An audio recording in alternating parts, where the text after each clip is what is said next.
All right, thank you guys for being here again. We appreciate your attendance and support at various events throughout the week, including yesterday's Day for Kids. We'll start with opening statements from both. Coach Poggi, we'll kick off with you, and then we'll go to Coach Sarkisian, whenever you're ready. Well, it's good to be here.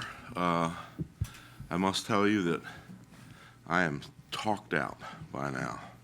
So my opening statement is happy to be here, and I'm happy to answer any questions you might have. All right, Coach Sarkisian?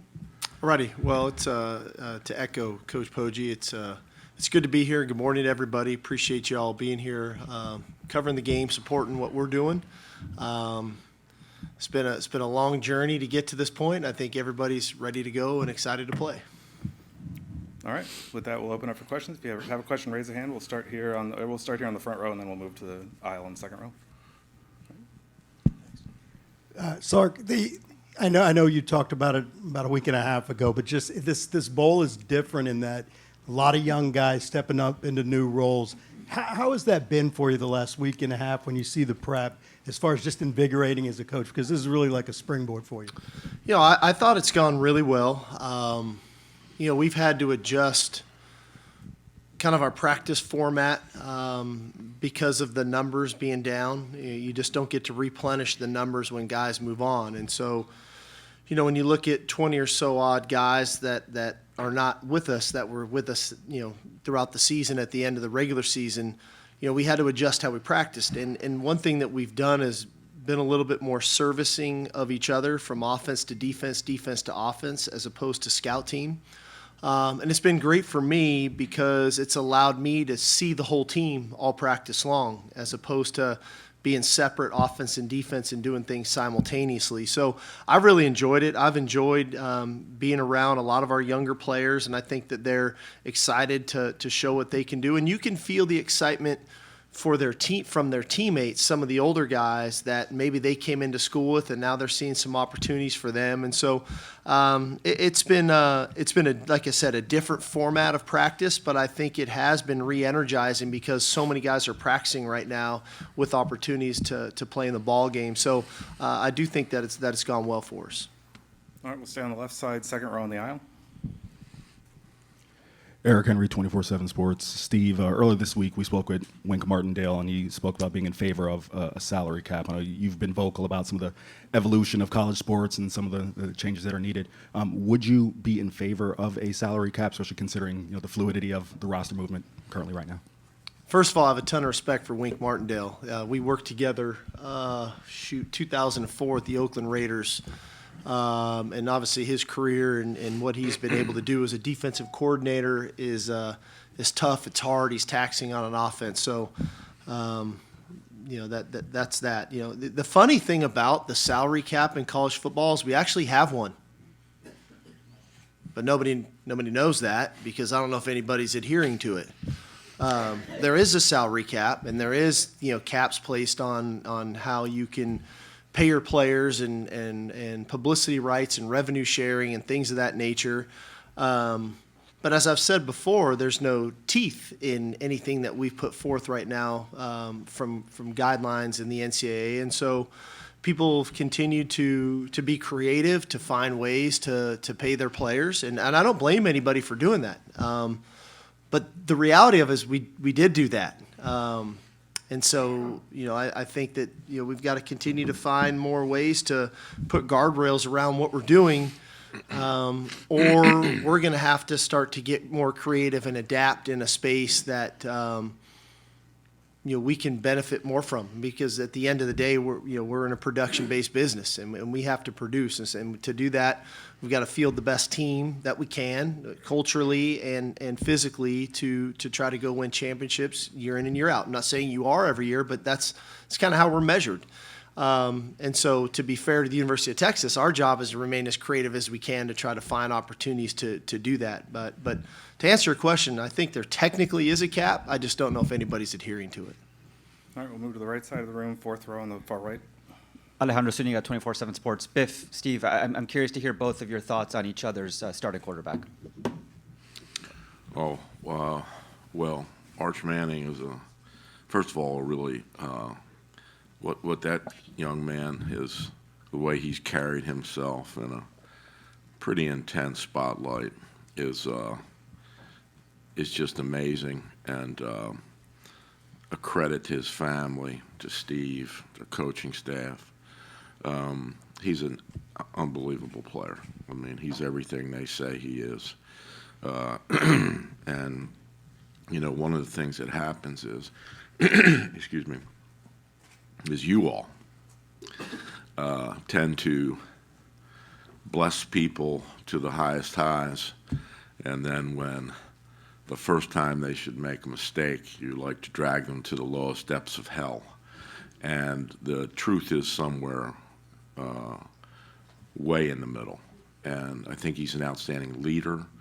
I think he is, the things he says and the things he does shows his leadership. But as a player, I mean, he can do it all, right? He can make all the throws.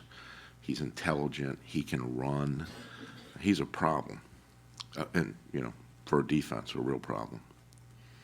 Well, I would say for Bryce, you know, this is somebody that we evaluated really hard coming out of high school. And it's really hard to play quarterback at this level. Maybe at different levels it's a little easier, but at the level that we compete at as a true freshman and do it at a high level, that is really hard to do. We're talking about Arch. Arch is in year 3.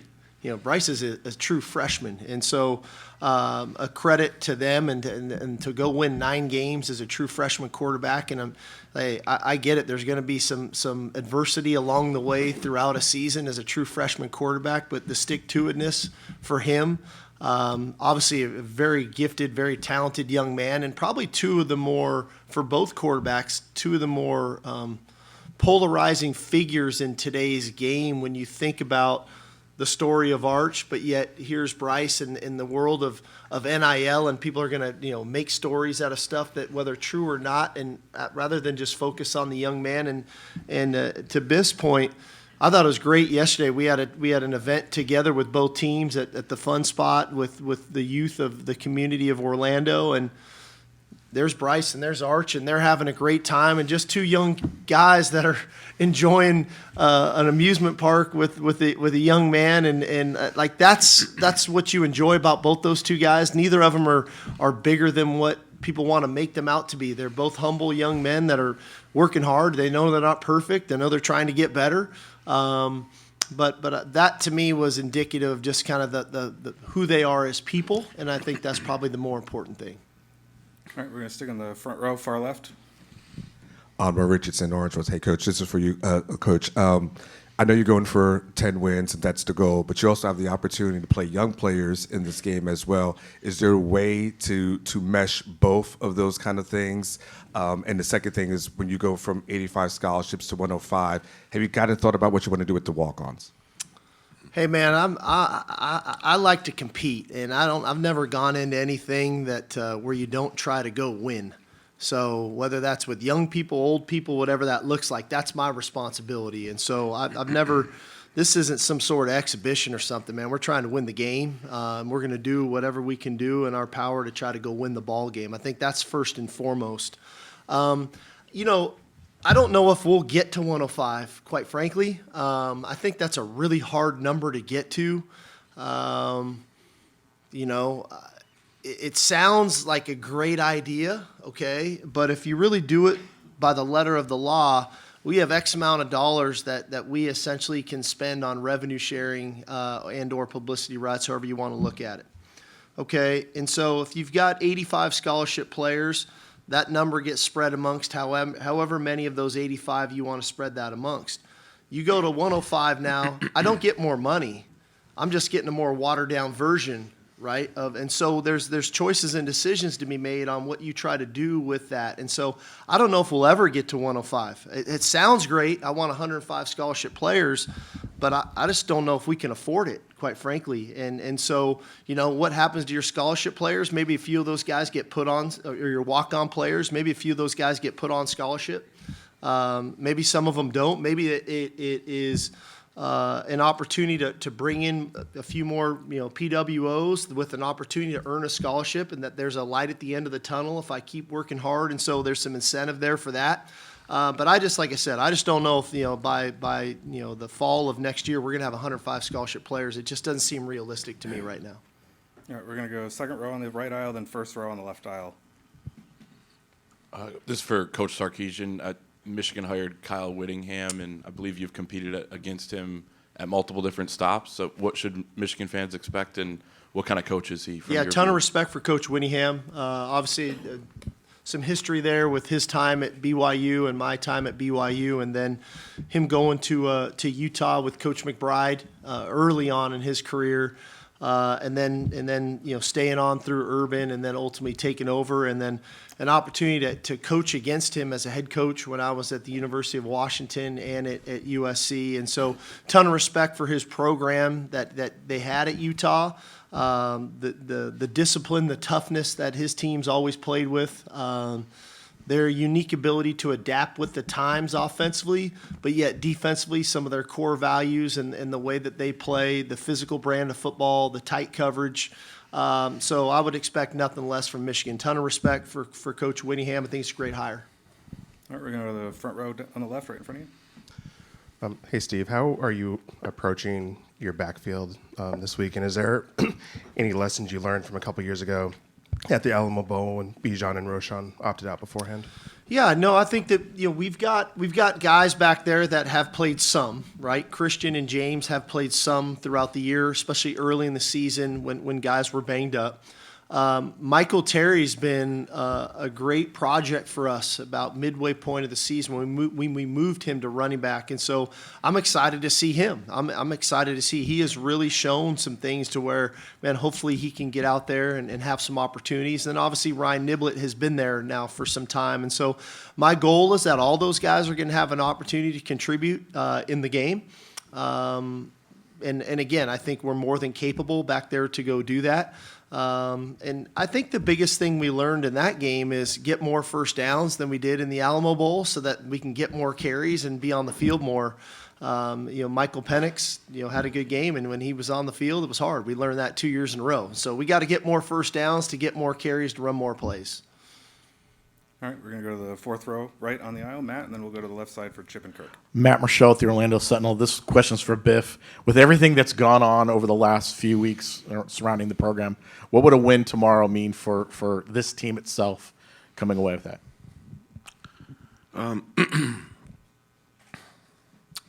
Win would be it would be icing on the cake, but the real win for us has been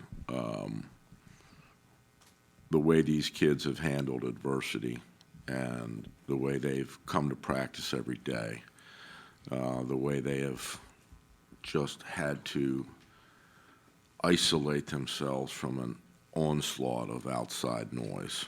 And, we're coming to win, but we feel like we've got a lot of good things have happened these last 3 weeks at the University of Michigan. And it's about the players. It's because of the players. And so a win would be great. We're going to try our best. I can guarantee you that. We're going to play hard. But I don't think what these kids have done in the last 3 weeks should be overlooked in any respect. All right, we're going to go to the third row, Chip, and then we'll move up to second row for Kirk. Chip Brown, Horns247.com. Steve, can you talk about some of the young guys? You mentioned Michael Terry, but some of the guys who've stood out to you during these bowl practices? Yeah, I think on the offensive side of the ball, I touched on Michael Terry. I think we've seen in real time the growth of Nick Townsend at tight end, but also I think in Amari Winston. I think both those two young players have shown the right growth as we've gone throughout this season. And I think and then a few other people on offense that are important to touch on. I think that Dalen McCutcheon has been a guy that has played football for us. He's kind of like in the Nick Townsend role, but now he's kind of elevated in a more of a significant role, and he feels almost like a veteran. He feels like he's in year 2 already, which has been great. And then, like I said, I talked last week about Jamie French and Kalik Lockett and just their growth. And so that side's been really good for me. You know, I think defensively, you know, there's been quite a few faces there, but Bo Barnes has probably gotten the most opportunities because of what's happened at linebacker, and we've seen a ton of growth out of him just in his practice habits. I think that's been a huge component there. And I'd be remiss if I didn't talk about some of the guys in the secondary, and it's hard because I don't want to talk about everybody, but surely, you know, Jonah and Zealous and their play in the secondary there has been huge. But those have probably been the main guys. But again, I've been watching all of them. I got a chance to watch everybody in practice, and so I don't know how much they're all going to play. But a guy like Myron Charles, how different he looks today as opposed to where he was 3 and 4 months ago. All those things are really encouraging to me. Josiah Sharma, another guy, like where he was 3-4 months ago, where he is today, it's a dramatic difference. And so there's a lot of growth in a lot of these guys. That tells me our future is very bright. Now we're gonna have to shore some things up throughout the portal, but man, I've been encouraged by the development of a lot of the players on our team right now. All right, we'll stay on the left with Kirk, and then we'll go to Alex on the right, third row. Kirk Bowles from the Houston Chronicle. Steve, since you lost 4 running backs, do you expect to bring in 1 running back or more? And if you could talk about the risk of going after elite receivers with the 3 freshmen that you just mentioned and Jermaine Willis coming in. Yeah, no, I think it's all so strategic, right? Because it's 1 about need, it's 2 about money, you know, and the cost, and where's the market, and you know which agent you're dealing with. There's some agents that are rational, and there's some that this is their first time ever being an agent. I don't even know if they're licensed to be agents, but all of a sudden they get to be agents, you know, because we have no certification process in college football. Or in the NFL, you have to be certified. In college football, it might be their college roommate, you know, their freshman year, who's their agent right now, and this guy's throwing numbers at you, and it's like, we can't even deal with this. Like, you just move on. And so it's unfortunate, and we'll get there in college football, but right now it's a tough situation. That being said, although there's so many factors that come into, you know, what you're trying to do, what are our needs, what are our luxuries, right? Those are 2 different things. And then trying to find the right mix and the right fit, because we can't lose sight of some of these kids that we signed out of high school either. Like, we got a pretty good running back coming in by the name of Derek Cooper that we're excited about as well. And so, again, we've got to have our list of needs, our list of wants, and our list of luxuries, and then what's the dollar sign next to all that, okay? And then what's the bottom dollar from an organizational standpoint? And the idea that I can sit up here in 2025 and talk about money and players and things like is pretty crazy, right? From where we've gotten to where we were 4 or 5 years ago to where we are today. But that's the reality of the situation of college football right now, and that's where we are.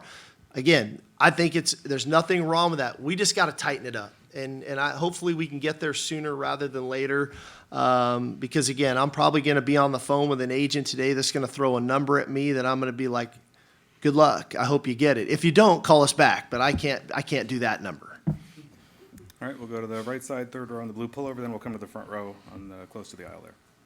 Hi, guys. Alex Walker with Channel 9 here in Orlando. Biff and Steve, you guys have the 80th helmet right in front of you. This game has meant a lot to a lot of programs over the years. What do you think it'll be like to compete in the 80th Cheez-It Citrus Bowl this year? It's amazing when you think about it, 80 years of this game. Actually, in 2015, I think, we were here, Dave, and I was in the stands, and my son was a player in this game against the University of Florida. And it has a great history and a great tradition. It's obviously picking from, you know, as Steve said last night, the first pick from 2 fantastic conferences, you know, the SEC and the Big Ten. And so you get great matchups. It's an honor to be here. It really is. The thing about it is, you know, once we get on the buses, you know, we're not thinking about 80th, 85th, 75th. We're thinking about Texas and going and playing. But it is an honor to be here, and it's a credit to Orlando and to the people that run the bowl that they've done 80 years of this. I mean, very few organizations do 80 years of anything, and so it's really quite an accomplishment. Yeah, I just to piggyback that, I think one thing that the Citrus Bowls have been able to do over time is look at the brands. Look at the iconic brands that have come and competed in this game year in and year out, and this year's no different. They're getting Texas versus Michigan, right, in a primetime kickoff slot right before the playoffs. And so what they've been able to hit home runs on is viewership. I'm as excited as anybody to see what does our number look like coming out of this game on the 31st. How many viewers do we have? And I wouldn't be surprised if we actually outdo viewership of some of these playoff games that were played, and I think that's ultimately what the Citrus Bowls have been able to do. And you think about some of these iconic games and players that have played in this game, it's an honor. It really is. And again, I have some firsthand experience of being here in 2019 at Alabama, and we played Michigan in that game. And, again, you think at Alabama and Michigan at that time, but what did that do for our team? That team went on then to go undefeated and win a national championship in 2020. And so they've been fortunate to get some quality teams in this game. And like I said, we're honored to be part of it, and to play against a university and a team like Michigan is definitely an honor as well. All right, we'll go to the left in the front row. We've only got time for a couple more, so probably won't be able to get any new hands. Thank you. Hey, Steve, for people that haven't seen KJ Lacy, what should they know about his skill set, and what have you seen from him over these 15 practices? Yeah, I've been excited for KJ. I was talking about Bryce, right? Obviously starting and playing for Michigan as a true freshman. Well, our guy's been in the lab working, in KJ, and I've been very impressed with KJ. His work ethic. It's not easy to go from being a 4-year starter, state player of the year, in Alabama, to coming in and redshirting. And that's a hard concept for anybody, but a quarterback is really hard. But giving KJ credit to, putting his head down and working, a ton of credit to Coach Milwee and Coach Bamonte for the time that they've put in. And like I said, I got a chance to watch him firsthand now over 3 weeks. His playmaking ability, his anticipation for throwing the ball, his accuracy, his ability to use his legs, and his stature has changed. You look at his body today as opposed to where his body was last spring when he arrived on campus. He's put in the work in the weight room, and so that's what you hope for in a developmental year from a quarterback perspective of where this guy, how far he's come, an understanding of the offense, development of his body, leadership skills on the field. So all those things that I think he's on the right trajectory to become a really good player for us. We got a couple more. We'll go right side, third row. Aaron McMahon, Ann Arbor News. I'm live. Biff, given the last couple of weeks, you guys only have a handful of opt-outs. Most of your team is down here. What is it that has kept this team motivated to play on Wednesday? Say the last part again, please. What is it? What is it that has kept this team motivated to play? Well, there are opt-outs and there are opt-outs, right? And there are different kinds of opt-outs. So we have 3 that were starters, 2 on defense, 1 on offense, who are, declared they were opting out. And now we have some others that are this week have decided not to play based on injuries. So, our number's probably more like 12 to 15 in actuality. But look, it's the Citrus Bowl, and you're playing against the University of Texas, who was the preseason #1 ranked team in the country, who, in my opinion, should have gotten one of those bids. And so our kids are excited about competing against them. And, the only other SEC team we played this year, we got beat pretty good by Oklahoma, at Oklahoma. So our kids are looking forward to playing. And if you can't get excited about playing against Texas, then you might be in the wrong sport. But they're excited. They've worked really hard.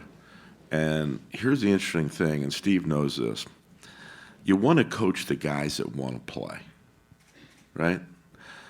The guys that don't want to play, you have to respect that as a coach.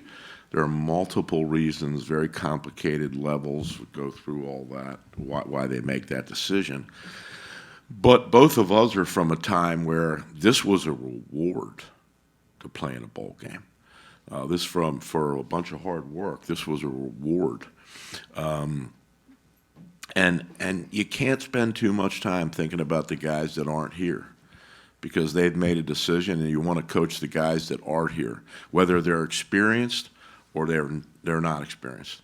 And like Steve said, we've seen a lot of guys we didn't see much from all year have stepped up in these bowl practices and done a fantastic job. We're like asking ourselves, well, what the hell kind of coaches are we that we didn't know this about these guys earlier? So it's been a great thing for us, and you know, look, it's Texas, and it's an honor. It's an honor. All right, we're going to close back in the camera platform right in the middle. Corey Mose, KV Sports. Steve, just wanted to ask, you mentioned how you're able to see all the guys now because there's a limited roster during practice times. I'm curious to know your time in the league. How has that kind of helped you adapt to this time period where you have limited guys during practice? No, to your point, I did rely on that. We've traditionally, at least for us, the offense goes on one field, the defense goes on the other, the scout teams go service those guys, and you're practicing simultaneously, right? Well, in the NFL, your one team is on one field, and the offense goes whatever your rep count is, call it 8 plays, 10 plays. There's the scout team there, the service team, but then you fill in with your kind of 2s and your 3s to help service the offense, and then you switch, and you're all on one field. And so when our numbers got down, we went to more of that model, not exclusively, but more of that model, and that's allowed me to see those players on a regular basis and see work ethic of guys. And so it was helpful, and it probably was most helpful, obviously, with my time with Dan Quinn in Atlanta, because he had great competitive practices and the spirit of practices. And so tapping into those things, I think has been helpful. And I'll say this, I think for all of our coaches have really appreciated it, because you think about a Kenny Baker, right? And he coaches the defensive line. But now he's able to coach Myron Charles, Josiah Sharma, while they're in as well, as opposed to them being on the scout team field and so on and so forth. Kyle Flood, same thing. So I think that has been beneficial, and it makes you think about, is that not a better way to go? Now, it limits your number of reps that you can have on offense. It makes practice longer. And so there's unintended consequences of some of that. There's the cost effect of some of that. But there's benefits to it as well. And so trying to find that sweet spot and balance of something that maybe we can tap into more moving forward, I think there's something to be said about that. But I do think that time with the Falcons has been helpful, of just putting a practice plan together that we all could benefit from. Coach Sarkisian, Coach Poggi, thank you for being here this morning. We appreciate your presence today and all week, and good luck tomorrow. Thank y'all. Thank